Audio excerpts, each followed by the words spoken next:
Good evening, ladies and gentlemen. Thank you for your patience and interest on this issue. The Security Council has concluded the consultations of the whole on agenda item, the India-Pakistan question, which you know is the historic item on the Council's agenda for over 7 decades on the Jammu and Kashmir dispute. That this issue remains unresolved for more than 70 years is a stark reminder that conflicts may be ignored, but they do not disappear.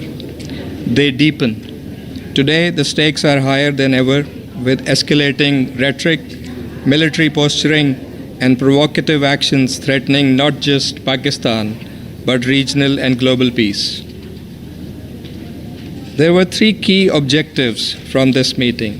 First, to enable the Council members to have a discussion on the deteriorating security environment and rising tensions between India and Pakistan resulting from India's unilateral actions and aggressive posturing targeting Pakistan that currently pose a serious threat to regional and international peace and security.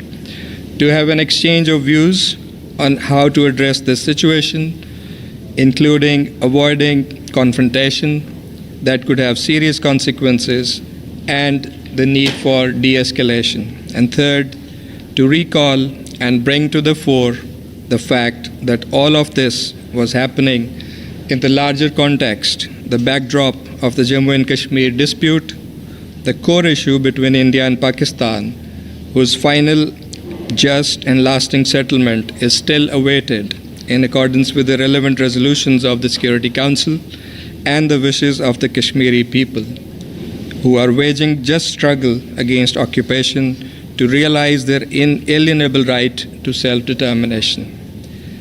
Pakistan believes all these objectives were largely served and achieved by this meeting. We thank Council members for their engagement and their calls for restraint, de-escalation, and dialogue. Several members recognize the imperative of peacefully resolving all issues, including the Jammu and Kashmir dispute, in accordance with the UN resolutions and wishes of the Kashmiri people. There was also a clear sense that regional stability cannot be sustained through unilateralism. It requires principled diplomacy, engagement, and adherence to international law. Pakistan came to the Council with a message of peace, not provocation. But peace does not happen in vacuum. It demands responsibility and respect for the rules that govern our world. Let me highlight some of the key points that we raised. First, we expressed grave concern over India's recent unilateral measures, particularly the illegal actions of 23rd April, military buildup, and inflammatory public statements. These actions, alongside credible intelligence of potential escalation, have dangerously raised tensions. While Pakistan does not seek confrontation, we are fully prepared to defend our sovereignty and territorial integrity in accordance with Article 51 of the UN Charter. When peace is threatened in a region home to 1/4 of humanity, it becomes a global issue. Second, we categorically rejected India's attempt to implicate Pakistan in the terrorist attack of 22nd April, an attack which has been condemned by Pakistan and all members of the Council. But what India is claiming is nothing but recycled allegations, unsubstantiated, unverified, designed to serve its political interests and strategic objectives, which include its efforts to divert attention from its repression and human rights violations in Jammu and Kashmir and to undermine the legitimate Kashmiri struggle for self-determination. Third, we raised alarm over India's unilateral suspension of the Indus Waters Treaty, a legally binding accord brokered by the World Bank and upheld during wars. Water is life, not a weapon.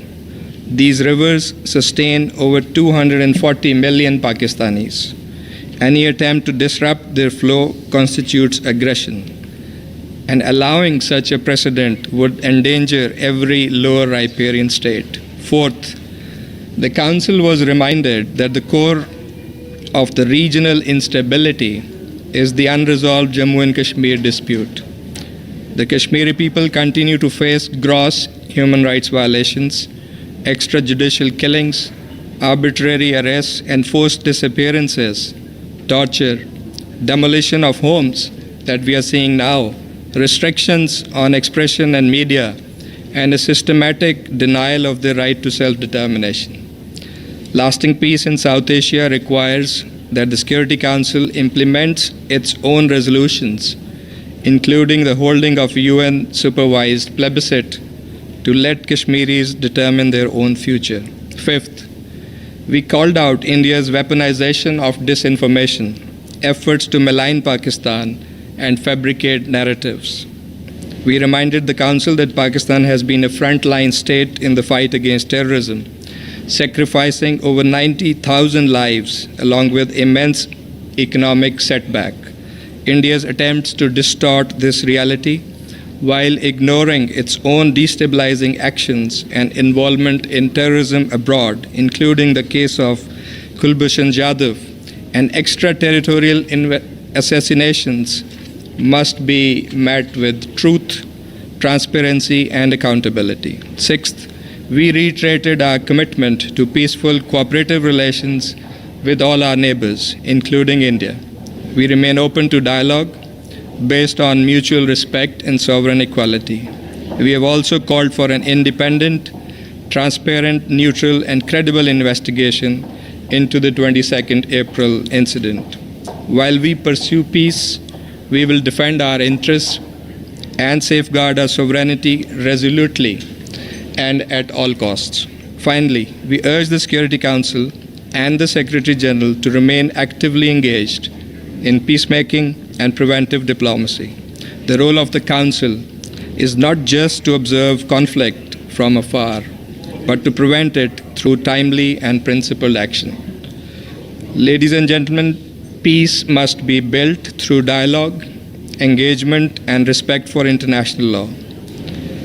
India's current posture reflects none of these.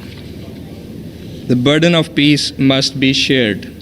The people of Kashmir have waited far too long for justice, and the people of Pakistan will not stand by while their rights to water, to peace, to sovereignty are threatened.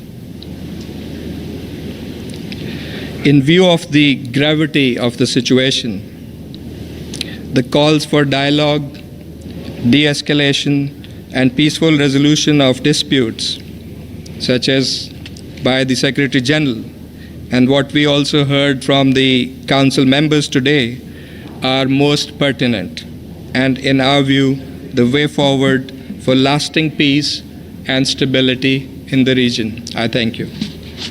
Mr.